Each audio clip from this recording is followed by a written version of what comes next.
నమస్కారం. ఇది సంగతికి స్వాగతం. భావి ప్రపంచం యువతరానిది. యువతే దేశాభివృద్ధికి ఇంధనం. ఇటీవల విరివిగా వినిపిస్తున్న మాటలు. అవును మరి, ప్రపంచంలో ఏ దేశానికి లేనంత యువశక్తి మనకుంది. అదే భారత్ను ప్రపంచ శక్తిగా మార్చుతుంది. కుర్రకారుపై ఉన్న ఆశలు ఇవి. వాళ్ళు మాత్రం ఇవేవీ పట్టకుండా కనీసం ప్రాణాలకైనా విలువనివ్వక రహదారులపై రక్తం చిందిస్తున్నారు. కనీస జాగ్రత్తలైనా పాటించకుండా తల్లిదండ్రులు కొనిచ్చిన వాహనంపై దూసుకుపోతూ మృత్యువుకి ఆహ్వానం పలుకుతున్నారు. కనిపెంచిన వాళ్లకు పుట్టెడు శోకాన్ని మిగిల్చుతున్నారు. గతేడాది రోడ్లపై 1,39,000 మంది ప్రాణాలు వదిలితే వాళ్లలో యువకులు 75,000 మంది. ఇవన్నీ మితిమీరిన వేగం తీసిన ప్రాణాలే.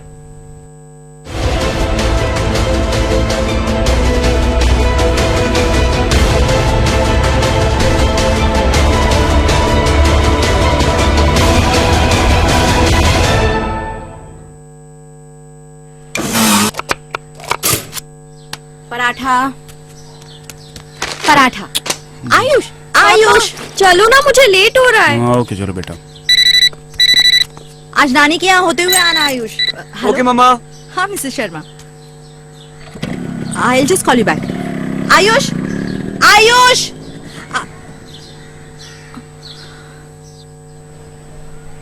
The number you're trying to call is currently switched off. Please try again later. आपके द्वारा डायल किया गया नंबर फिलहाल स्विच ऑफ या हेलो हेलो माँ, आयुष आया आपसे मिलने? नहीं बेटा, आयुष तो नहीं आया।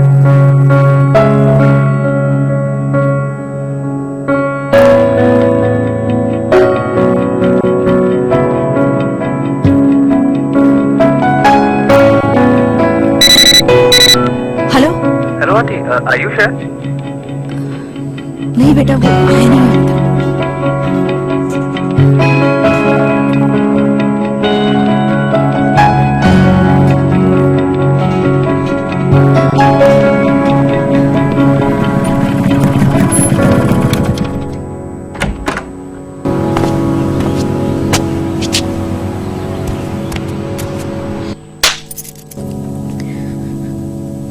हेलमेट पहन के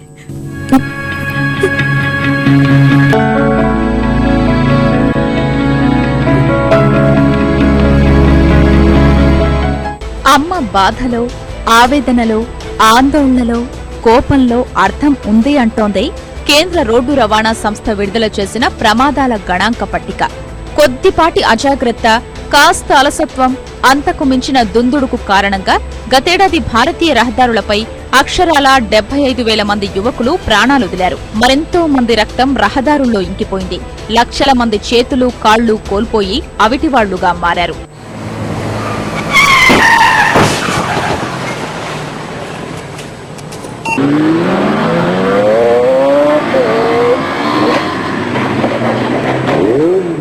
భారత్ భవిత యువతపైనే ఆధారపడి ఉందన్నదే వాస్తవం. ప్రపంచంలో ఏ దేశానికి లేనంత యువశక్తి మన సొంతం. ఈ బలాన్ని చూసుకునే మన పాలకులు పొంగిపోతున్నారు. యువత సాయంతో భావితరాల తలరాతలు మార్చవచ్చని ఎన్నో కలలు కంటున్నారు. కానీ కేంద్ర రహదారి రవాణా, రహదారుల శాఖ విడుదల చేసిన గణాంకాలు మాత్రం నివ్వెరపోయేలా చేస్తున్నాయి. రేపటి భారతాన్ని నిర్మించాల్సిన యువతరం రోడ్లపై అత్యంత దారుణంగా కడతేరుతోంది. 2014లో దేశవ్యాప్తంగా జరిగిన ఘోర రోడ్డు ప్రమాదాల్లో దాదాపు 75,000 మంది యువకులు ప్రాణాలు పోగొట్టుకున్నారు. వీళ్లందరూ 15 నుంచి 34 ఏళ్లలోపు వాళ్లే. వీరిలో 82% మంది మగవారే. అంటే దేశం భారీగా విలువైన మానవ వనరుల్ని కోల్పోతున్నట్లేగా. 2014లో రోడ్డు ప్రమాదాల్లో మరణించిన వాళ్లలో 15 నుంచి 34 ఏళ్లలోపు వాళ్లు 53.8% మంది ఉంటే 35 నుంచి 64 ఏళ్లలోపు వాళ్లు 35.7% మంది ఉన్నారు. మన దేశంలోనే కాదు, ప్రపంచవ్యాప్తంగానూ ఇదే సమస్య. ఉడుకు రక్తం ఉప్పొంగుతుంటే వేగం తప్ప మరే అంశమూ పట్టని యువత ఏటా భారీగానే మూల్యం చెల్లించుకుంటోంది. నిదానమే ప్రధానం అని పెద్దలు నెత్తి నోరు మొత్తుకుని చెబుతున్నా వినని పాపానికి ఏటా 3,40,000 మంది యువశక్తిని ప్రపంచ ప్రపంచం కోల్పోవాల్సి వస్తోంది. అందరూ 15 నుంచి 29 ఏళ్లలోపు వాళ్లే. ఈ గణాంకాలు చూసైనా కుర్రకారు తీరు మార్చుకోవాలని కుటుంబ పెద్దలు పిల్లలకి వాహనమిచ్చి రోడ్డు మీదకు పంపేటప్పుడు 1కి 2 సార్లు వాళ్లకు జాగ్రత్తలు చెప్పాలని ప్రపంచ ఆరోగ్య సంస్థ చెబుతోంది. లేదంటే భారీగా నష్టపోవాల్సి వస్తోందని హెచ్చరిస్తోంది. ఆ మధ్య మన ప్రధాని మోదీ కూడా మన్ కీ బాత్ లో రహదారి ప్రమాదాల విషయంలో ఆందోళన వ్యక్తం చేశారు. పేరెంట్స్ కి మనం కౌన్సిలింగ్ అయితే నిర్వహిస్తున్నాం. పేరెంట్స్ కూడా కేర్ తీసుకోవాలి. ఆ అబ్బాయి డ్రైవింగ్ లైసెన్స్ ఉందా లేదా, తర్వాత డ్రైవ్ చేయగలిగిన ఎబిలిటీస్ ఉన్నాయా లేదా, ఈ 2 చూసుకున్న తర్వాతే వెహికల్ కొనేసేవాళ్ళు. ఏదో పిల్లవాడు అడుగుతున్నాడు అలరపడుతున్నాడు కదా అని వెహికల్ ఇస్తే ప్రమాదం జరుగుతుంది.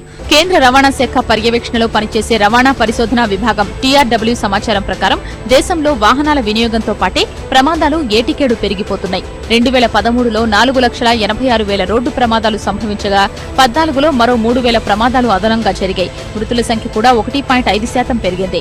దేశవ్యాప్తంగా 13 రాష్ట్రాల్లో ఎక్కువగా యువత ప్రమాదాలకు గురవుతోంది. ఎక్కువ ప్రమాదాలు ఉత్తరప్రదేశ్లో జరుగుతుండగా తరువాతి స్థానాల్లో తమిళనాడు, మహారాష్ట్ర ఉన్నాయి.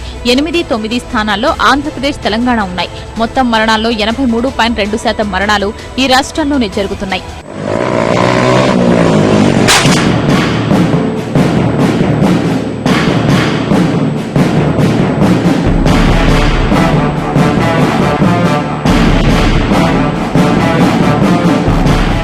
గతేడాది దేశవ్యాప్తంగా జరిగిన రోడ్డు ప్రమాదాల్లో 139,671 మంది మృత్యువాత పడగా వీరిలో 15 నుంచి 34 ఏళ్ల మధ్య వాళ్లు 75,048 మంది కాగా మిగిలిన వాళ్లు 35 నుంచి 65 ఏళ్ల మధ్య వాళ్లు.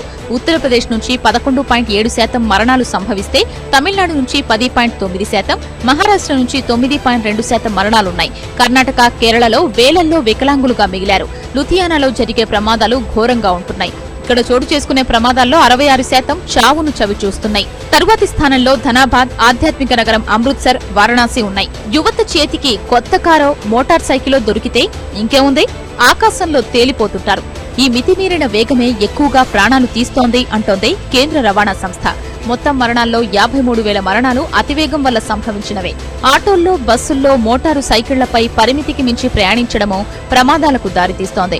గతేడాది ఈ కారణాలతో దాదాపు 26,000 మందికి పైగా ప్రాణాలు కోల్పోయారు. వీళ్లలో పాఠశాలకు వెళ్లే పిల్లలు ఉండడం దారుణం. మద్యం తాగి రోడ్డు మీదకు వచ్చిన వాహనదారులు భారీ ప్రమాదాలకు కారణాలవుతున్నారు. మద్యం సేవించి వాహనం నడపడం నేరమని తెలిసినా ఏమాత్రం పట్టించుకోకుండా ఇతరుల ప్రాణాలు తీస్తున్నారు. సీటు బెల్ట్ పెట్టుకోవాలని, ద్విచక్ర వాహనంపై ప్రయాణించేటప్పుడు శిరస్త్రాణం ధరించాలని ఎంతమంది ఎన్నిసార్లు చెప్పినా పెడచెవిన పెడుతున్నారు. ఏముందిలే పక్క వీధికే కదా అని బయలుదేరిన ఎంతో మంది ఎదుటి వాళ్ల అజాగ్రత్త, అలసత్వం కారణంగా ప్రాణాలు పోగొట్టుకుంటున్నారు. Yes?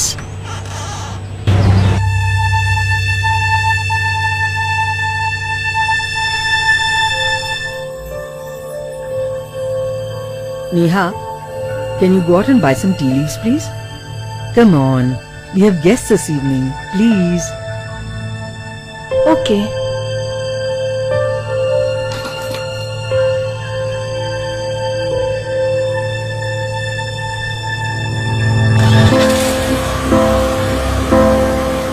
Neha, wait. No, Mama, please, no. There you go. Please.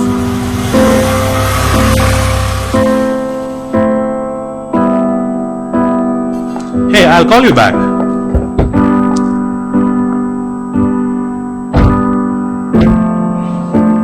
Neeta, put your seatbelt on. It's all right. There won't be any traffic police here. It's not about the cops, it's for you. Come on, I trust you.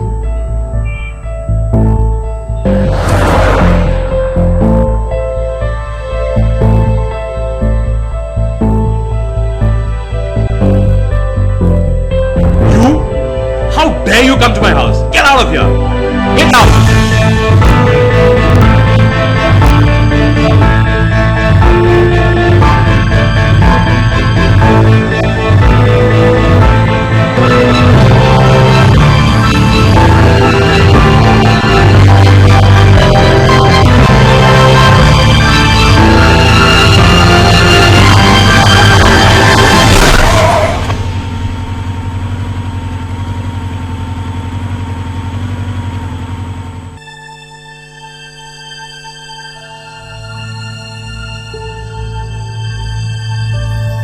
మనం సాధారణంగా జాతీయ రహదారులపై నగరాల్లో ఎక్కువగా ప్రమాదాలు జరుగుతూ ఉంటాయని అనుకుంటూ ఉంటాం. కానీ గ్రామీణ ప్రాంతాల్లోనే ఎక్కువ ప్రమాదాలు సంభవిస్తున్నాయి. గతేడాది పట్టణ నగరాల రహదారుల్లో 56,500 మంది మరణిస్తే గ్రామీణ రోడ్లపై 83,000 మంది ప్రాణాలు వదిలారు. ఎక్కడ పడితే అక్కడ వెలుస్తున్న వేగ నియంత్రణలు కూడా ప్రమాదాలకు కారణమవుతున్నాయి. సుమారు 3,600 మంది స్పీడ్ బ్రేకర్ల కారణంగా గతేడాది ప్రాణాలు పోగొట్టుకున్నారు. కాలం చెల్లిన 7,000కు పైగా వాహనాలు సుమారు 27,000 మంది ప్రాణాలు తీశాయి. కూడళ్లలో జరిగే ప్రమాదాల సంఖ్య ఎక్కువే. టీ తరహా కూడళ్లలో 23,420 మంది ప్రాణాలు వదలగా వై తరహా కూడళ్లలో 13,897 మంది, 4 రోడ్ల కూడలిలో 11,789 మంది చనిపోయారు. పాత వాహనాల కంటే కొత్త వాహనాల మీదే ఎక్కువ ప్రమాదాలు చోటు చేసుకుంటున్నాయి.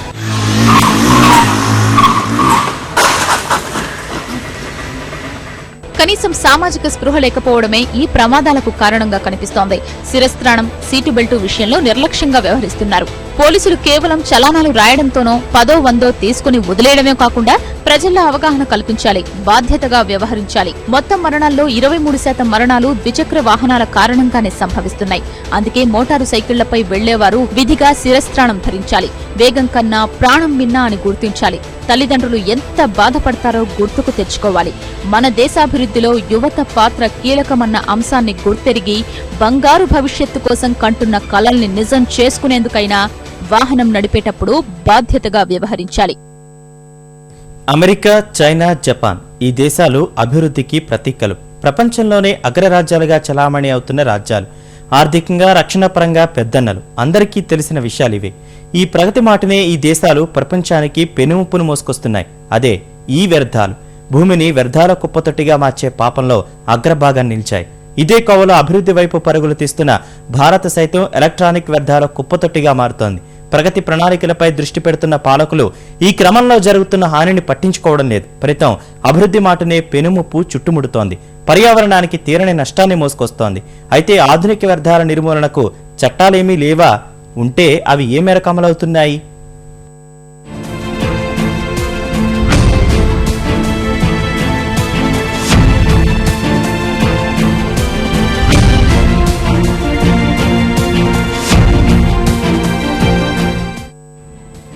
రోజుకో కొత్త సెల్ ఫోన్ పరిచయం.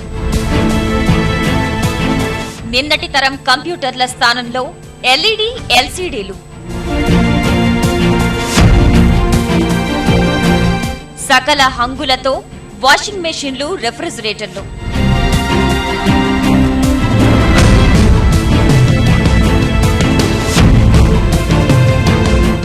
రెప్పపాటు కంటే వేగంగా మారిపోతున్న ఉపకరణాల విపణి. టీవీ రిమోట్ నుంచి టీవీ, ఫ్రిజ్లు ఇలా అనేక ఎలక్ట్రానిక్ వస్తువులతో ముంగిటకే సకల సౌకర్యాలు. ప్రస్తుతం ఈ వస్తువులే కాలం తీరి శాపంగా మారుతున్నాయి. భూమిని ఎలక్ట్రానిక్ వ్యర్థాల కుప్పెతొట్టుగా మారుస్తున్నాయి. పునర్వినియోగం కోసం సరైన నిర్వహణ వ్యవస్థ లేకపోవడం, చట్టాల అమల్లో కొరవడిన పర్యవేక్షణ పర్యావరణానికి హాని చేస్తున్నాయి. ప్రపంచవ్యాప్తంగా వెలువడుతున్న ఈ వ్యర్థాల్లో 5% మాత్రమే తిరిగి వినియోగంలోకి వస్తున్నాయి. మిగిలినవి గుట్టలుగా పేరుకుపోతున్నాయి.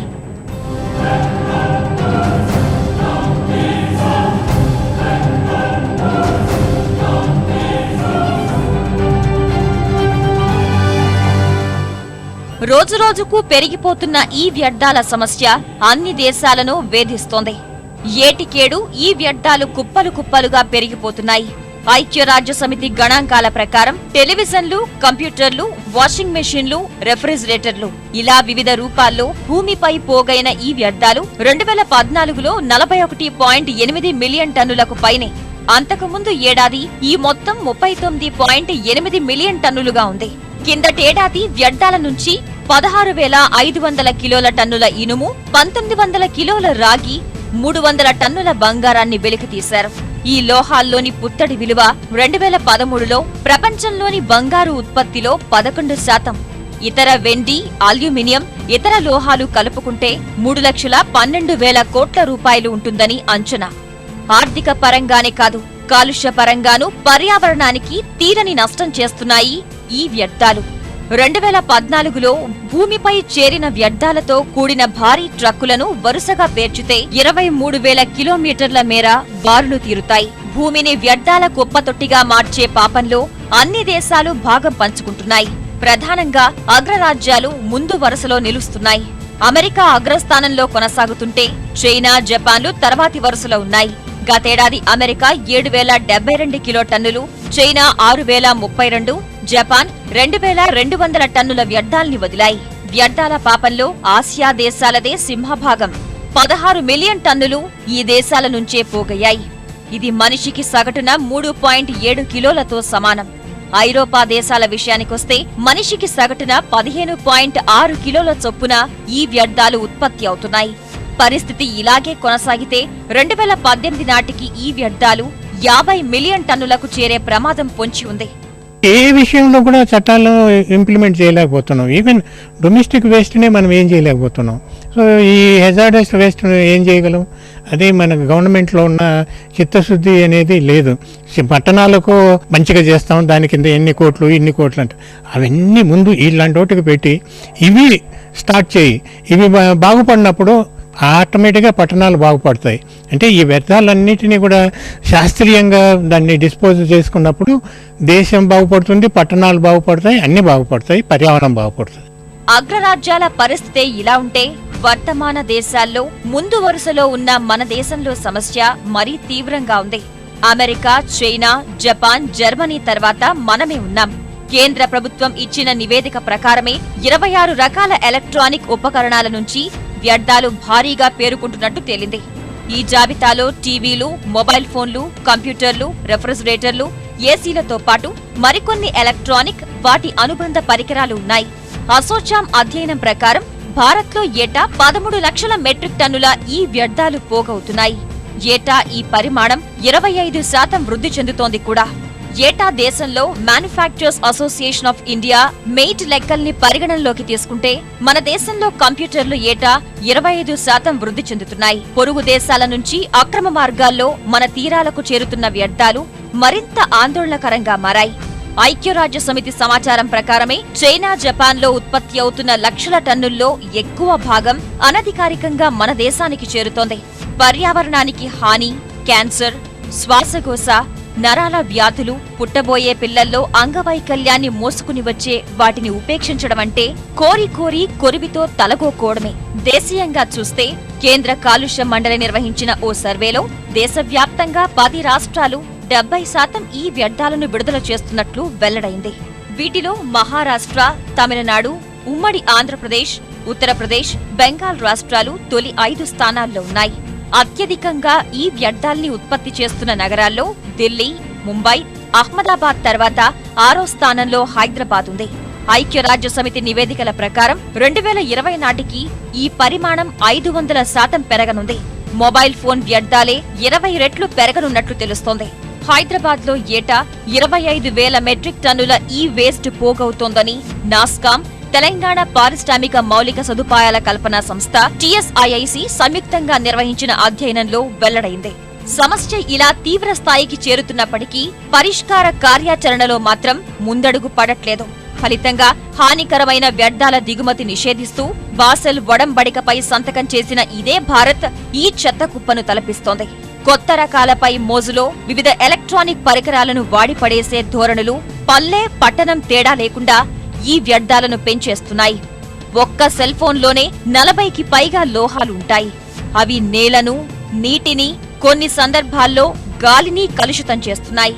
2011లోనే ఈ వ్యర్థాల నిర్వహణ కోసం ప్రత్యేక నిబంధనలు సిద్ధం చేసిన నాటి యూపీఏ ప్రభుత్వం వాటి అమలును మాత్రం మర్చిపోయింది. నిబంధనల ప్రకారం ఉత్పత్తి సంస్థలే జీవితకాలం ముగిసిన వస్తువులను తిరిగి సేకరించాలి. వ్యర్థాలను విడగొట్టి పునర్వినియోగానికి మళ్లించే బాధ్యత స్వీకరించాలి. సేకరణ కేంద్రాలు కాలుష్య నియంత్రణ మండళ్ల నుంచి అనుమతులు పొందాలి. వ్యక్తిగత వినియోగదారులు కాలపరిమితి ముగిసిన ఉపకరణాలను సేకరణ కేంద్రాల్లో జమ చేయాలి. కనీసం ఈ మేరకు ప్రజల్లో అవగాహన కల్పించిన వారే లేకపోయారు. పురపాలక ఘన వ్యర్థాల నిర్వహణ నియమ నిబంధనలు 2000 సంవత్సరం 25 సెప్టెంబర్లోనే అమల్లోకి వచ్చాయి. కానీ ఎక్కడా కార్యాచరణలో కనపడలేదు.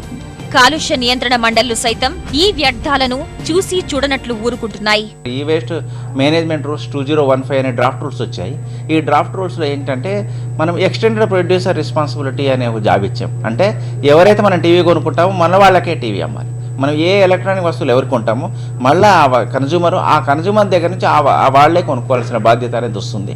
ఆ రూల్స్ ఇప్పుడు పూర్తి ఫైనల్ స్టేజ్లో ఉన్నాయి. దాని మీద కామెంట్స్ అవన్నీ మేము ఇవ్వడం జరిగింది. ఆ రూల్స్ వచ్చేసినట్టయితే మనం ఎట్టి పరిస్థితుల్లో ఈ వేస్ట్ అనేది ఈ బయట మార్కెట్లకు పోవడానికి ఉండదు. ఈ ఉదాసీనతలతో దేశంలో చెత్తకు తోడు ఎన్నో రెట్లు విదేశాల నుంచి ఇక్కడకు వచ్చి చేరుతోంది. ప్రస్తుతం దేశవ్యాప్తంగా సంఘటిత రంగంలో 3,500 పునరుత్పాదక కేంద్రాలుండగా అసంఘటిత రంగంలో 10,000 వరకు ఉన్నాయి. వీటి ద్వారా కొంతమేర వ్యర్థాలు తిరిగి ఉపయోగపడేలా చేయగలుగుతున్నా ఎప్పటికప్పుడు కొత్తగా పేరుకుపోయే పరిణామం అధికంగా ఉండడం వల్ల నిర్వహణ ఇబ్బందిగా మారుతోంది. మనిషికి సగటున 3.7 కిలోల చొప్పున లక్షల టన్నుల ఈ వ్యర్థాలు విడుదలవుతున్నాయి. అసంఘటిత రంగం ఎదుర్కొనే సమస్య మరో రకం. సరైన శిక్షణ, అవగాహన లేకుండా వీటిని సాధారణ వ్యర్థాల్లానే చూస్తే భారీ మూల్యం చెల్లించాల్సి వస్తుంది.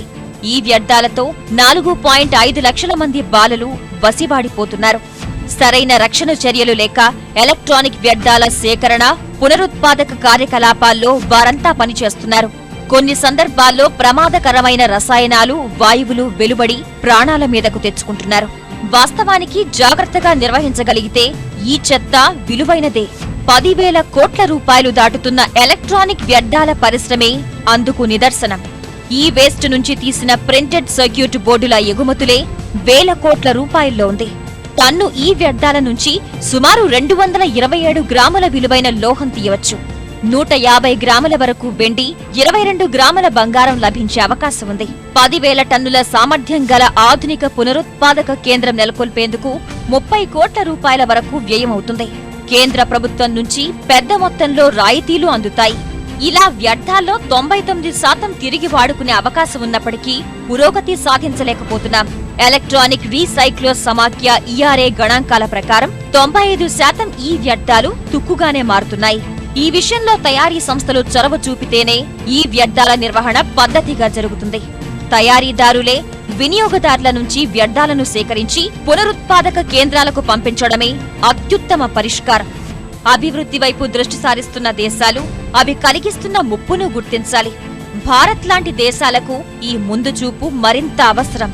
120 కోట్లకు పైగా జనాభాతో ఎలక్ట్రానిక్ విప్లవం దిశగా అడుగులు వేస్తున్న మన దేశంలో భవిష్యత్ తరాలకు కలుగుతున్న హానిని పసిగట్టాలి. మరిన్ని విభిన్న అంశాలతో మరో ఇది సంగతిలో కలుద్దాం. నమస్కారం.